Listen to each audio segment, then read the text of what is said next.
Hello dear learners, PG is here and welcome see you in PG point. तो देखिए, आज हम आपको सॉल्व करवाने वाले हैं जो आपका बीएड फर्स्ट सेमेस्टर का दूसरा मॉडल पेपर है शिक्षा के मनोवैज्ञानिक परिप्रेक्ष्य का। जिन बच्चों ने मॉडल पेपर ले लिया है वो अपने एंड से सॉल्व करते रहिएगा। इसी के साथ में हम आपको एक बहुत बड़ी खुशखबरी दे देते हैं, वो ये है कि आपकी एक दिन क्लास भले नहीं हुई, लेकिन जैसा कि आप लोग डिमांड कर रहे थे कि मैम पेपर 4 के भी मॉडल पेपर प्रोवाइड करवा दीजिए, तो जो आपके पेपर 4 के कौन कौन से बच्चे हैं भैया, वैल्यू एंड पीस एजुकेशन यानी मूल्य एवं शांति शिक्षा वाले, और जो आपके इंक्लूसिव एजुकेशन यानी कि समावेशी शिक्षा वाले बच्चे हैं, इन दोनों बच्चों के मॉडल पेपर प्रोवाइड करवा दिए गए हैं। मैं पहले ही बता दूं आपको, एक में से 3 मॉडल पेपर आपको मिलेंगे। इसके साथ में हमने आपको कुछ 9 से 10 इंपॉर्टेंट टॉपिक दिए हैं, अगर आप उन 9-10 इंपॉर्टेंट टॉपिक को और 3 मॉडल पेपर को लगा करके जाएंगे तो एक भी प्रश्न आपका शायद ही बाहर से आएगा, है ना। उन मॉडल पेपर को हम हो सकता है कि सॉल्व ना करवा पाए, या अगर समय मिलता है तो करवा भी देंगे, ऐसी कोई कसम वाली बात नहीं है।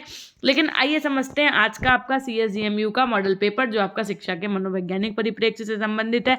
एज पर अवर स्ट्रेटेजी कि 2 घंटे हैं, 75 नंबर का पेपर आना। 2 घंटे में सेक्शन ए को आप 1 घंटा देंगे, सेक्शन बी को आप 20 से 25 मिनट देंगे, सेक्शन सी को आप 20 से 25 मिनट देंगे। प्रयास करिएगा ज़्यादा से ज़्यादा कॉपी के पेजेस भर दें, है ना। सेक्शन ए की तरफ चलेंगे। एक चीज़ हमेशा याद रखिएगा, कोई भी क्वेश्चन छूटना नहीं चाहिए, ये हम आपको बताइए तो कसम खिलवा दें। कोई प्रश्न छोड़ करके नहीं आएंगे, चाहे एक एक पन्ने का लिख करके आओ आंसर, लेकिन प्रश्न नहीं छूटना चाहिए। क्वेश्चन नंबर फर्स्ट आपका है कि बाल्यावस्था और किशोरावस्था में समस्याओं को स्पष्ट करो। सबसे पहले बाल्यावस्था कौन सी होती है तो, और आपकी किशोरावस्था कौन सी होती है ना। तो देखो, किशोरावस्था आपकी 12 से 18 वर्ष तक की होती है। बाल्यावस्था जो होती है उसको हम लोग 2 भाग में बांट देते हैं। कौन से भैया, एक तो आप बांट देते हैं हम पूर्व बाल्यावस्था में, और एक हम बांट देते हैं इसको उत्तर बाल्यावस्था में। पूर्व बाल्यावस्था और उत्तर बाल्यावस्था में। पूर्व बाल्यावस्था जो होती है वो आपकी 2 वर्ष से प्रारंभ होती है और 6 वर्ष तक चलती है। उत्तर बाल्यावस्था आपकी 6 वर्ष से प्रारंभ होती है और आपकी 12 वर्ष तक चलती है। इतनी बात समझ में आ गई। किशोरावस्था आपकी 12 से 18 वर्ष तक की चलती है, जिसको स्टेनले हाल ने तनाव तथा तूफान की अवस्था भी कहा है। अब यहाँ पर पूछा गया बाल्या और किशोरावस्था में किसका समस्याओं का बताना है। तो सबसे पहले हम बाल्यावस्था में जो भी समस्याएं आती हैं एक बच्चे के अंतर्गत, उनकी अगर मैं बात कर लूँ तो समझिएगा बात को। सबसे पहले ये वाली जो अवस्था होती है, इसमें बच्चे का मानसिक विकास में स्थिरता आ रही होती है, तो इनके अंदर जिज्ञासु प्रबलता रहती है, और जब चीज़ों को जानने की कोशिश रहती है और इनको इनके जवाब नहीं मिल पाते हैं तो ये बहुत ज़्यादा क्या हो जाते हैं, बहुत ज़्यादा मतलब इनके अंदर चिड़चिड़ापन आ जाता है ना। तो ये एक, इसीलिए इसको हम लोगों ने एक समस्या की अवस्था भी कहा है। जो बाल्यावस्था है इसको हमने इसीलिए क्या भी कहा है भैया, समस्या की अवस्था भी कहा है। नंबर 2 इसमें समस्या क्या होती है भैया, नंबर दूसरी बात होती है कि इनमें उत्सुकता बहुत होती है। जिज्ञासु प्रवृत्ति बताई ना, वही बात है कि उत्सुकता बहुत होती है ना। इसके अंतर्गत इनको जो है चीज़ों का अनुकरण करना सीखना होता है। साथ में चूंकि इसी अवस्था में बच्चा प्रारंभिक शिक्षा के लिए विद्यालय में प्रवेश ले रहा होता है, तो जब भैया घर के वातावरण और उसको विद्यालय का वातावरण मिलेगा तो उसमें वो समन्वय बैठाने में उसको समस्या आती है ना भाई।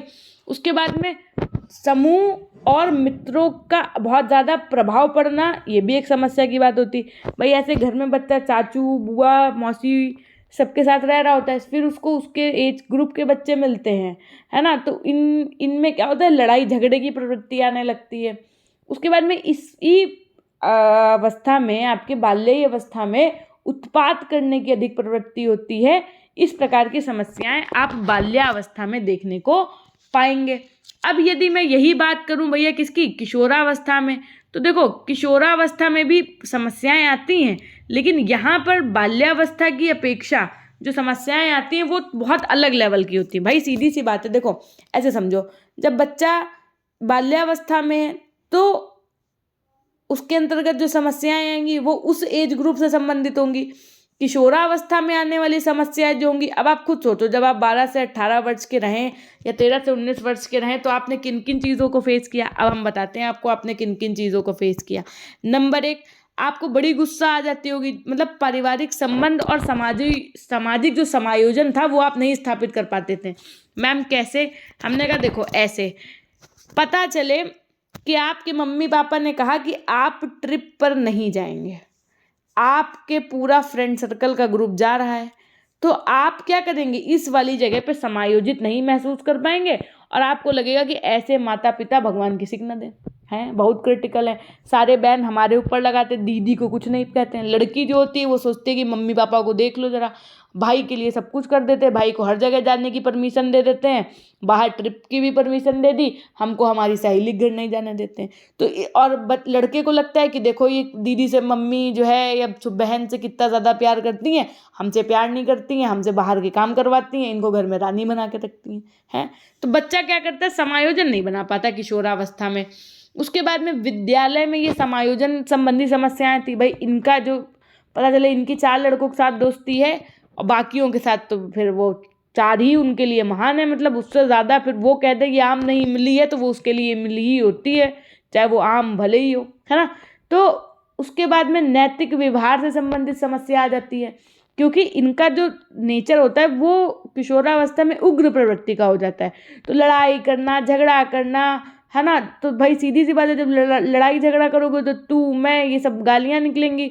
तो इस वजह से जो इनका नैतिक व्यवहार होता है उसका या आचरण, मतलब उसको ये फॉलो नहीं कर पाते हैं, बहुत से रूल्स एंड रेगुलेशंस, और ये अनैतिकता का परिचय देते हैं। ये भी एक प्रकार की समस्या है। मादक वस्तुओं के सेवन की समस्या, भैया यहीं से बच्चा गांजा, अफीम, कोकीन फूकना शुरू कर देते हैं। कहते हैं ना कि अगर आपने बच्चे को टीन एज में बचा लिया इन सब चीज़ों से तो फिर आपको बच्चे को समझाने की आवश्यकता नहीं पड़ेगी। ये भी एक प्रकार की समस्या है जो किशोरावस्था में देखी जाती है। व्यवसायिक समायोजन से संबंधित समस्या भी आपकी किशोरावस्था में देखी जाती है। मैम कैसे? हमने कहा जैसे मान लीजिए 12 से 18 साल का बच्चा है, 10th के बाद में उसको 12th ही करना है, तो 10th जब आता है तो उसको यही नहीं समझ में आता है कि हम कौन से विषय का चुनाव करें। हैं, बहुत ज़्यादा जो आपके सुसाइड केस देखे गए हैं वो आपके किशोरावस्था में ही देखे गए हैं, क्योंकि ये क्या करते हैं भैया, सामाजिक, पारिवारिक और बहुत सारी चीज़ों के बीच में कंट्रोल और कोऑर्डिनेशन नहीं बना पाते हैं। ऐसे समझ लीजिए आपकी इनको किसी से अगर इश्क हो जाता है या प्यार हो जाता है तो ये उस चीज़ से बाहर नहीं निकल पा रहे होते हैं। कभी कदार तो ऐसी सिचुएशंस आ जाती हैं कि ये आत्महत्या कर लेते हैं भाई। तो ये भी एक बहुत विषम समस्या देखी गई है। यौन व्यवहार से संबंधित समस्या, सबसे बड़ी समस्या तो वित्तीय समस्याएं होती हैं। भैया उसने कहा कि हमको लैक्मे की लिपस्टिक लेनी है, अब ये कहाँ से दिला करके लाएं उसको वो लिपस्टिक है। तो वित्तीय समस्याएं भी देखी जाती हैं किशोरावस्था में, साथ में सांवेगिक समस्याएं भी देखी जाती हैं आपकी किशोरावस्था के अंदर। आई बात समझ? तो होप सो कि आप ये वाला डिफरेंस तो बहुत अच्छे से समझ गए होंगे। क्यों भाई, समझ गए कि नहीं समझ गए बताइए? समझ गए तो बहुत अच्छी बात है। देखो एक क्वेश्चन ऐसे बनता है कि मनोविज्ञान क्या है, मनोविज्ञान की परिभाषा दीजिए, अर्थ समझाइए, उसके होने वाले महत्व बताइए, उसकी विशेषताएं, तो वो तो आप लोग तैयार कर लीजिएगा। एक इस तरीके का भी क्वेश्चन बनता है। नेक्स्ट क्वेश्चन है वैयक्तिक भिन्नता को परिभाषित करिए। अच्छा, वैयक्तिक भिन्नता का मतलब होता है इंडिविजुअल डिफरेंस। क्या होता है भैया? Individual difference. इसका मतलब क्या होता है मैम? हमने कहा इसका मतलब देखो, चलो इसके अर्थ हम आपको और इसकी जो भी परिभाषाएं वो समझाते हैं। वैयक्तिक भिन्नता एक स्वाभाविक गुण है। मनोवैज्ञानिकों के अनुसार कोई भी 2 बालक एक समान नहीं होते हैं। उनमें विकास का क्रम एक ही हो सकता है लेकिन विकास गति भिन्न होती है। इसी कारण व्यक्तियों में अनेक समानताएं होने के बावजूद भी कुछ असमानताएं पाई जाती हैं और इन्हीं असमानताओं को हम वैयक्तिक भिन्नता कहते हैं। ठीक, अब अगर परिभाषा की बात आ जाए तो आपके एक एटकिंसन थे, इन्होंने कहा कि किसी प्रजाति विशेष के सदस्यों के मध्य व्यवहार की संरचना में पाई जाने वाली असमानताओं को हम क्या कहते हैं? वैयक्तिक भिन्नता कहते हैं। वहीं पर जो आपके जेम्स ड्रेवर साहब थे, इन्होंने कहा कि एक समूह के सदस्यों की मानसिक और शारीरिक विशेषताओं में औसत अधिक विचलन को वैयक्तिक भिन्नता कहा जाता है। जो आपके one of the most favourite Skinner महोदय थे, इन्होंने कहा कि जो today we think of individual difference as including any measurable aspect of the total personality, यानी कि वैयक्तिक भिन्नताओं के अध्ययन में संपूर्ण व्यक्तित्व का ऐसा कोई भी पहलू सम्मिलित कर सकते हैं जिसका मापन किया जा सकता है। तो ये तो हो गई वो बातें जो आपकी किताबों में देखने को आपको मिल जाएंगी। लेकिन मैम याद कैसे रखेंगे? हमने कहा याद रखने का सो सिंपल सा तरीका, ऐसे समझो आपके घर में आपके भाई बहन सब होंगे, ठीक है। इवन आपके क्लास में ही कुछ बच्चे ऐसे होंगे जिनको मैम समझाती होंगी, एक ही बार में समझ में आ जाता होगा। कुछ बच्चे ऐसे होंगे जिनको 10 बार मैडम समझाती होंगी तब भी नहीं समझ में आता होगा, है ना। कुछ बच्चे ऐसे होंगे आप ही के क्लास में, अब देखो भिन्नताएं देखो, किसी को मेहंदी लगाना पसंद होगा, किसी को गाना गाना पसंद होगा, किसी को खाना बनाना पसंद होगा, किसी को कढ़ाई करना पसंद होगा, किसी को रेस करना पसंद होगा, किसी को कार से प्यार होगा। तो ये आपके वैयक्तिक भिन्नता को दर्शाता है। आगे बात समझ। नेक्स्ट क्वेश्चन की तरफ चलेंगे। कह रहा है अधिगम स्थानांतरण यानी ट्रांसफर ऑफ लर्निंग से क्या मतलब होता है और इसको आप स्पष्ट करें। तो देखिए, देखो, सीखी हुई क्रिया या विषय का अन्य परिस्थितियों में उपयोग करने को हम अधिगम स्थानांतरण कहते हैं। इसे हम अधिगम संक्रमण या अधिगम स्थानांतरण भी कहते हैं। मैम कैसे? हमने कहा उदाहरण देखो, यदि कोई व्यक्ति कार चलाना जानता है और वह ट्रक चलाने में अपने उस ज्ञान का उपयोग करता है तो इसे हम क्या कहेंगे? अधिगम का स्थानांतरण कहेंगे। अब जैसे ऐसे समझो, जैसे आपको साइकिल चलाना आता है तो फिर आपको बाइक चलाने में या स्कूटी चलाने में इतनी दिक्कत नहीं होगी ना। आपका जो ज्ञान है, आप जिस विधि से साइकिल चला रहे हैं आप उसी विधि का प्रयोग तो यहाँ पर भी कर रहे हैं, है ना। तो इसी को हम अधिगम स्थानांतरण कहते हैं। इसी प्रकार भौतिक शास्त्र में गणना संबंधी समस्याओं को हल में गणित के क्षेत्र में अर्जित पूर्व ज्ञान का उपयोग करना। भाई आपको बॉडमास का नियम आता है, आप उसका प्रयोग फिजिक्स में भी कर रहे हैं, केमिस्ट्री में भी कर रहे हैं। तो ये क्या है? ट्रांसफर ऑफ लर्निंग, अधिगम रूपांतरण या अधिगम स्थानांतरण कहा जाता है। ठीक। उसके बाद में अधिगम जो आपका स्थानांतरण होता है ये एक उद्देश्य प्रक्रिया होती है। इस प्रक्रिया में हम लोग क्या करते हैं, जो हमने चीज़ें पहले सीखी हुई हैं यानी पहले से सीखे हुए ज्ञान का प्रयोग हम लोग अन्य परिस्थितियों में करते हैं। इस स्थानांतरण में समायोजन में सहायता मिलती है। साथ में अधिगम स्थानांतरण की धारणा का आधार प्राप्त ज्ञान एवं कौशल का नवीन परिस्थितियों में उपयोग करना है। अधिगम स्थानांतरण के पीछे अनुशासन कार्य करता है। आई बात समझ? इतनी बात समझ में आ गई तो आप कहना ना पड़े, फटाफट से सेशन को लाइक कर दीजिए। अगर चैनल पर नए तो सब्सक्राइब करके बेल आइकन भी प्रेस कर दीजिएगा। नेक्स्ट क्वेश्चन है, कहना है कि बीएफ स्किनर के द्वारा प्रतिपादित सीखने की थ्योरी का संक्षिप्त व्याख्या दीजिए। देखिए, जो आपका बीएफ स्किनर का जो सिद्धांत था वो हमने ऑलरेडी समझाया हुआ है। आप शिक्षा के मनोवैज्ञानिक परिप्रेक्ष्य की क्या करिए, एक जो प्लेलिस्ट है वो आप देखिए, उसमें हमने ना सिर्फ बीएफ स्किनर का अपितु आपके थॉर्नडाइक महोदय और इन सब का भी हमने सिद्धांत समझाया है। लेकिन सिद्धांत में इनका बताया क्या गया था ये एक बार आप लोग समझ लीजिए। इस सिद्धांत के अंतर्गत बताया गया था, देखो इसका सिद्धांत पहली बात तो दिया था आपके जो अमेरिका के विचारक थे प्रोफेसर बीएफ स्किनर जी ने 1938 में दिया था। इसमें थॉर्नडाइक के द्वारा बताया गया था कि जब बच्चे के सामने हम कोई उद्दीपन रख देते, कोई स्टिमुलस रख देते हैं तो वो अपने आप अनुक्रिया के तहत बहुत सारी रीइंफोर्समेंट के द्वारा चीज़ों को सीख पाता है। मैम कैसे? हमने कहा देखो, यदि किसी अनुक्रिया के करने से हमको सकारात्मक एवं संतोषजनक परिणाम मिलते हैं, ऐसे समझिए कि जैसे मान लो कि आपने कोई काम किया, हमने आपको गुड बोला, हमने आपको कहा बहुत बढ़िया अब आपकी जॉब लग जाएगी, हमने आपको खूब सारा आशीर्वाद दिया, तो आप क्या करेंगे? उस काम को फिर से करेंगे। भाई आपने कोई काम किया, हमने आपको उस पर पॉजिटिव और संतोषजनक एक तरीके से आपको रिजल्ट मिला और हमने आपको उसकी तारीफ कर दी, तो अब आप उस कार्य को बार बार दोहराएंगे। असफलता या नकारात्मक परिणाम मिलने पर प्राणी क्रिया को पुनः दोहराने से बचता है। अगर मान लो आप कोई काम करो, उसमें खूब मेहनत करो, लेकिन हम आपको पुअर दे दें, हम आपसे कहने ये सब क्या फालतू की चीज़ें करते रहते हो, तो क्या आप उस काम को दोबारा करोगे? नहीं करोगे, आप डीमोटिवेट हो जाओगे।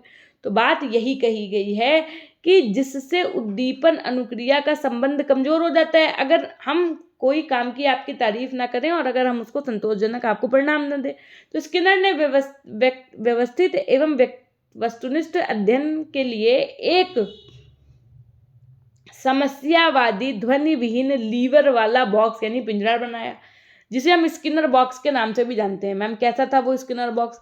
हमने कहा देखो भैया, एक स्किनर बॉक्स बनाया गया था जो कि आपका कुछ इस प्रकार से दिखता था, है ना। इसमें क्या था कि भूख की तड़प से चूहा इधर उधर उछलता रहा। मतलब इसके अंदर स्किनर ने क्या किया, एक भूखे चूहा को हमने इसके अंदर बैठा दिया इस बॉक्स के अंतर्गत। अब भैया ये भूखा चूहा चारों तरफ चक्कर लगा रहा है, इस बॉक्स में चारों तरफ चक्कर लगा रहा है। तो इसी दौरान भाई चारों तरफ चक्कर लगा रहा था, तो एक बार क्या हुआ, जैसे ही चूहा उछला तो उछलने से चूहे के पंजे से क्या हुआ, यहाँ पर एक लीवर लगा था। क्या लगा था भैया? इस जगह पर एक लीवर लगा था और चूहे के उछलने से ये लीवर क्या हुआ भैया, ये लीवर दब गया और जैसे ही ये लीवर दबा तो वहां से उस चूहा क्या हुआ, ये लीवर के दबने से कुछ भोजन के टुकड़े गिर पड़े जमीन पर, और वैसे ही चूहा समझ गया कि हमारे इस क्रिया को करने से क्या होता है भैया, भोजन मिलता है।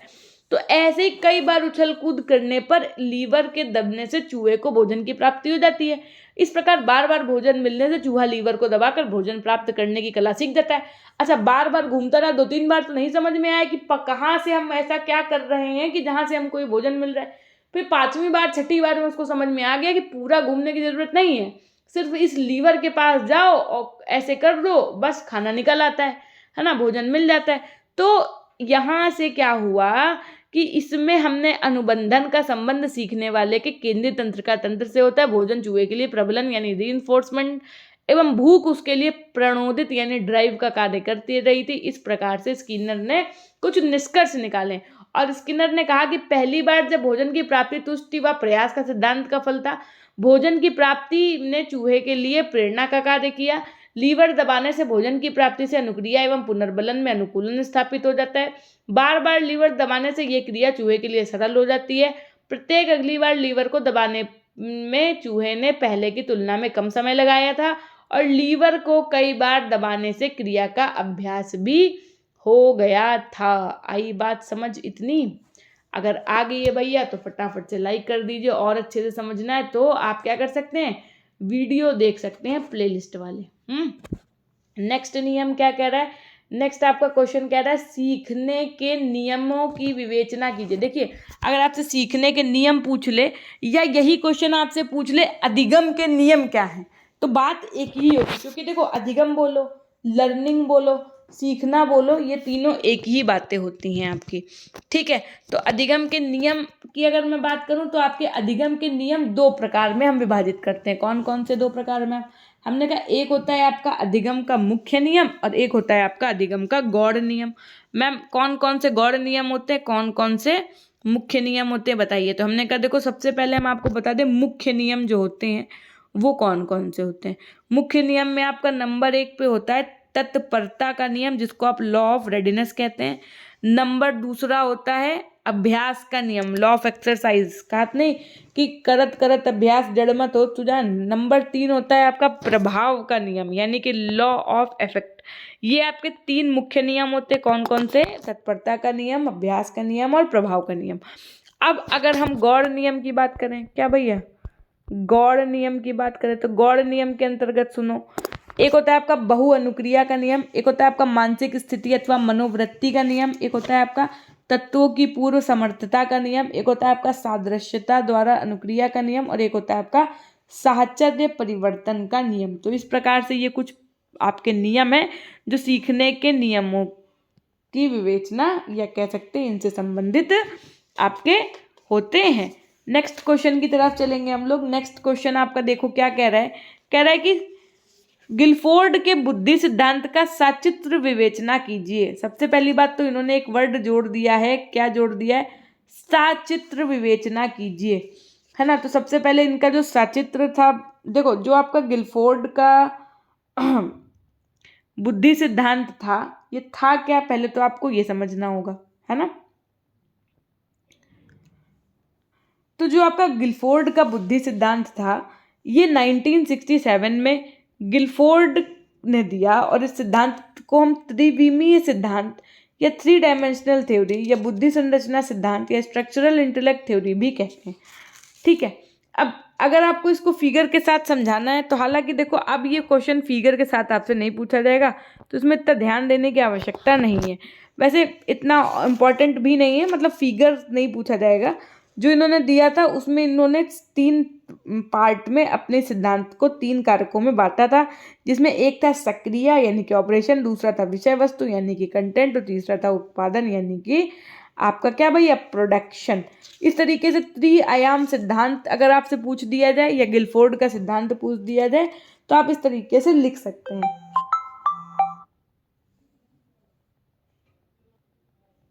ठीक है, और इसके अंतर्गत बहुत सारे फैक्टर्स भी डिफाइन किए गए हैं। हालांकि इस बार ये क्वेश्चन पूछा जाना थोड़ा सा मुश्किल है, तो इसको हम थोड़ा सा स्किप करते हुए चलेंगे। नेक्स्ट क्वेश्चन की तरफ चलेंगे। कह रहे हैं आल्पोर्ट एवं कैटल के वैयक्तित्व के सीलगुड सिद्धांत की व्याख्या करिए। तो ये वाला जो क्वेश्चन है आपका, ये वाला क्वेश्चन हालांकि आपकी जो यूनिट 4 है उससे संबंधित है ना। देखो ये सब चीज़ें ऐसी हैं कि जब अगर आपने पूरी थ्योरेटिकल हमारी क्लासेस देखी हैं तो आप बहुत अच्छे से समझ पाएंगे। अगर वही क्लासेस नहीं देखी हैं तो फिर आप इतनी जल्दी नहीं समझ पाएंगे चीज़ों को। क्वेश्चन पूछा गया आलपोर्ट एवं केटल के व्यक्तित्व के सीलगुण सिद्धांत की व्याख्या करिए। तो देखो आलपोर्ट और केटल ने अपने सिद्धांत में ये संपूर्ण रूप से स्पष्ट किया था कि किसी व्यक्ति के व्यक्तित्व संबंधी गुण ही उसके व्यक्तित्व की आधारभूत इकाई होते हैं। इनका सिद्धांत क्या था, तो फिर से सुनो। किसका भैया? आलपोर्ट का। फिर से सुनो इनका सिद्धांत, समझने का प्रयास करिएगा। इन्होंने क्या कहा? इन्होंने कहा कि ये आलपोर्ट और केटल ने अपने सिद्धांत में संपूर्ण रूप से स्पष्ट किया कि किसी व्यक्ति के व्यक्तित्व यानी कि पर्सनालिटी संबंधी गुण ही उसके व्यक्तित्व की यानी कि उसके पर्सनालिटी की बेसिक यूनिट आधारभूत इकाई होते हैं। ये आधारभूत इकाइयाँ व्यक्ति की व्यवहारिक क्रियाओं से परिलक्षित होती हैं। व्यक्तित्व भेद को समझने में, उसे शिक्षण अधिगम के क्षेत्र में प्रयोग में लाने का कार्य भी व्यक्तित्व विशेषकों एवं गुणों के ज्ञान एवं मापन द्वारा ही संभव हो पाया है। व्यक्तित्व गुण संबंधी सिद्धांतों के उपयोग द्वारा ही शिक्षक तथा शिक्षा विशेषक व्यक्तित्व के गुण एवं अवगुण को चिन्हित कर विद्यार्थी के समुचित और वांछित सर्वांगीण विकास करने में समर्थ होते हैं। व्यक्तित्व मापन के इन सिद्धांतों में विशुद्ध मापन दृष्टिकोण अपनाते हुए व्यक्तित्व गुणों एवं विशेषकों के आधार तथा महत्व दिया, ना कि व्यक्तित्व के प्रकार को दिया। इस तरीके से आपके आलपोर्ट एवं केटल का जो आपका व्यक्तित्वशील गुण का सिद्धांत था, वहां से हमें ये स्पष्ट हो जाता है क्या, कि व्यक्ति के अच्छे या बुरे व्यक्तित्व का निर्धारण उसके अच्छे या बुरे व्यक्तित्व गुणों या विशेषताओं पर निर्भर करता है। शैक्षिक परिवेश में बालक के व्यक्तित्व का निर्धारण उसका सर्वांगीण विकास करने में तथा अच्छे व बुरे व्यक्तित्व गुणों की पहचान केटल के 16 PF द्वारा समुचित रूप से की जाती है। नेक्स्ट क्वेश्चन है अंतर्मुखी व्यक्तित्व की विशेषताएं लिखिए। अच्छा, अंतर्मुखी वाले अगर क्वेश्चन भी हमें समझाना पड़ जाए तो भाई बहुत ही बेकार सी बात है। देखो अंतर्मुखी का मतलब आप ऐसे समझिए, अंतर्मुखी व्यक्तित्व को हम आत्मनिरीक्षण, आरक्षित, चिंतनशील, अनुशासित और सुव्यवस्थित के रूप में पहचाना जाता है। और बहिर्मुखता वाले लोग मिलनसार होते हैं, आवेगी होते हैं, आशावादी होते हैं। लेकिन ऐसे समझिए आप, जो अंतर्मुखी प्रवृत्ति का बालक होता है ना, उसको कभी आप ज़्यादा बातचीत करते नहीं देखेंगे। वो खुद ही पढ़ेगा, खुद ही चीज़ों को समझेगा, ज़्यादा लोगों से डिस्कस नहीं करेगा। अंतर्मुखी व्यक्तित्व का रखने वाला बालक की विशेषता सबसे बड़ी यही होती है कि वो किसी को जल्दी मित्र नहीं बनाता है और जल्दी ही लोगों के संग घुलता मिलता नहीं है। उसको एकाकी पसंद होता है, एकाकीपन अर्थात अकेलापन पसंद होता है, ना कि ज़्यादा भीड़भाड़ तथा समाज के मध्य रहने से मतलब होता है। उसको इस चीज़ से बिल्कुल मतलब नहीं है कि लोग उसे क्या कहेंगे, जैसे सबसे बड़ा रोग क्या कहेंगे लोग वाली कोई मीनिंग नहीं है उसके लिए। वो अपने में ही मगन रहता है, अपने में ही मस्त रहता है। नेक्स्ट क्वेश्चन, मानसिक द्वंद्व से आप क्या समझते हैं? इंपॉर्टेंट नहीं है तो कुछ खास ज़रूरत पड़ने की नहीं है इसको। अब देखो ज़रा, यहाँ से आपके सारे शॉर्ट क्वेश्चन ऑलमोस्ट कंप्लीट करवा दिए हमने। देखिए मॉडल पेपर 3, 4, 5 आप लोग लगा लीजिएगा, शायद मैं 3 वाला ना करवा पाऊँ। एक्चुअली में हुआ क्या है, देखो करवाने को करवा देंगे, ऐसी कोई बात नहीं है। मेरी थोड़ी सी तबीयत नहीं ठीक है, मुझे थोड़ा सा हेल्थ इशू हो गया है ना, नहीं तो हम आपको तो देख रहे थे कितने जोश से पढ़ा ही रहे थे। और बाकी ऐसा कोई इशू नहीं है, हम करवा देंगे है ना, लेकिन ना करवा पाए तो समझ जाना आपको अपने आप से करना है, ठीक है। अब देखो सेक्शन बी में लॉन्ग क्वेश्चन की तरफ चलते हैं। किशोरावस्था जीवन का सबसे कठिन काल है। इस कथन की व्याख्या करते हुए किशोरावस्था की कौन कौन सी समस्याएं हैं इसका वर्णन करो। जीन पियाजे तथा वाइगोत्स्की के सिद्धांत में अंतर स्पष्ट कीजिए। जेटपीडी जो समीपस्थ संभावित विकार के क्षेत्र को समझाइए। कोहलबर्ग का नैतिक विकास सिद्धांत क्या है, इसके कितने स्तर और चरणों को विभाजित करिए। बाल्यावस्था से आप क्या समझते हैं? बाल्यावस्था की विशेषताओं का वर्णन करते हुए बाल्यावस्था शिक्षा के स्वरूप पर प्रकाश डालिए। जो टॉपिक आपको यहाँ पर हम लॉन्ग में दे रहे हैं, ये आपको हर हालत में 100% पढ़ के ही जाने हैं। इससे 100 नहीं 200% प्रश्न बनेंगे ही बनेंगे आपके। मानसिक स्वास्थ्य एवं स्वच्छता की आवश्यकता एवं महत्व पर प्रकाश डालिए। समस्या समाधान पद्धति के 2 गुण बताइए। साथ में रक्षात्मक तंत्र से आप क्या समझते हैं? रक्षात्मक समायोजन तंत्र के प्रकार बताइए। पावलोव के अधिगम सिद्धांत की व्याख्या करें और शिक्षा में इसका क्या योगदान है ये बताएं। देखिए, एक क्वेश्चन आपका मनोविज्ञान से ही बन सकता है ना। मनोविज्ञान क्या होता है, मनोविज्ञान का अर्थ बताइए, अवधारणा बताइए, प्रकृति बताइए, उद्देश्य बताइए, महत्व बताइए, विशेषताएं बताइए। ये जरूर पढ़ लीजिएगा आप। ठीक, ये था आपका एक छोटा सा वीडियो जिसके तहत हमने आपको मॉडल पेपर 2 को समझाने का प्रयास किया है। अगर आपको अच्छा लगा है तो बहुत बढ़िया, लाइक शेयर सब्सक्राइब करते रहिएगा। आपका जो मॉडल पेपर 4 का है उसके अंतर्गत हमने आपको 3 मॉडल पेपर दिए हैं प्लस कुछ इंपॉर्टेंट टॉपिक्स दिए। केवल क्वेश्चन दिया है हमने, सोल्यूशन नहीं दिया है, हम आपको पहले ही बता दे रहे हैं। अगर आपकी इच्छा है तो आप PG point app play store से इंस्टॉल करिए और वहां से जा करके ले लीजिए। अगर आपको लगता है कि तीनों पेपर में मॉडल पेपर से ही क्वेश्चन पेपर फंसा है तो आप ले लीजिए, बाकी प्रत्यक्ष को प्रमाण की आवश्यकता नहीं होती है। आपने पेपर 2 में साफ साफ देखा था कि कैसे क्वेश्चन आगे पीछे एकदम बना था। जैसे हमने मॉडल पेपर में क्वेश्चन रखा, डिट्टो वही क्वेश्चन उठा करके क्वेश्चन पेपर में आपको देखने को मिला था, है ना। अब बाकी ज़्यादा कुछ तो मैं तारीफ नहीं करूँगी। जिन बच्चों को लेना हो ले सकते हैं। अगर मॉडल पेपर लेने के बाद में कोई दिक्कत आती है तो आप हमें पीजी पॉइंट ऑफिशियल इंस्टाग्राम पे सूचित कर सकते हैं या टेलीग्राम चैनल पीजी पॉइंट पर सूचित कर सकते हैं, या मेरी मेल ID pgpoint100@gmail.com है। आप हमें वहाँ मेल के तहत अपना नाम, नंबर और जिस सब्जेक्ट में दिक्कत आ रही है वो आप हमें भेज सकते हैं। आपकी प्रॉब्लम का सलूशन किया जाएगा। ये थी एक छोटी सी जानकारी। मिलते हैं हम आपसे नेक्स्ट क्लास के माध्यम से। तब तक के लिए अपना ध्यान रखिएगा। चैनल पर नए हैं तो सब्सक्राइब करके बेल आइकन प्रेस करना नहीं भूलिएगा।